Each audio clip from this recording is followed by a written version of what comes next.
तर मी माझ्या शेतामध्ये पहिला भेसळ डोस आणि दुसरा भेसळ डोस सोडून आणि वॉटर सोल्युबलमध्ये 1261 2 किलो आणि 1448 सोडून कोणतंही खत न टाकता माझ्या शेतामध्ये आलेला मल्टीप्लायरचा रिझल्ट,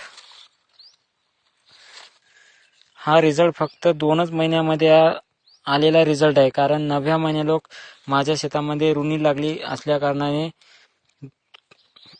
रुनी न गेल्यामुळे म्हणजे टोंगळ्या इतकीच माझी हळद होती. तर 2 महिन्यामध्ये ही मल्टीप्लायर वापरून ही माझ्या म्हणजे कमरा इतकी ते झालीच झाली. पण प्रति महिना 1 किलो मल्टीप्लायर सोडून हा मिळालेला हा रिझल्ट आहे.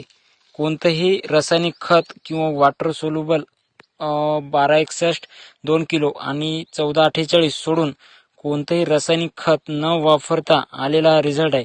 आणि एकाच थोंबाला 12 शेंगा आहेत. थोंब एकच आहे, कोणताही फुटवा नसताना या हळदीला एका थोंबाला 12 शेंगा आहेत. आणि हा 2 महिन्यामध्ये, समजा 2 महिन्यामध्ये झालेली शेंग, तयार झालेली शेंग आहे. प्रत्येक शेतकऱ्यांनी मल्टीप्लायर एक कंपल्सरी प्रति महिना 1 वापरून बघायला पाहिजे, किंवा कोणत्याही पिकाला एकदा फवारणी करून बघायला पाहिजे. मल्टीप्लायरचा रिझल्ट एकच नंबर आहे, फक्त एकदा यूज करून बघा. हे मल्टीप्लायर वापरून आलेला रिझल्ट आहे. धन्यवाद.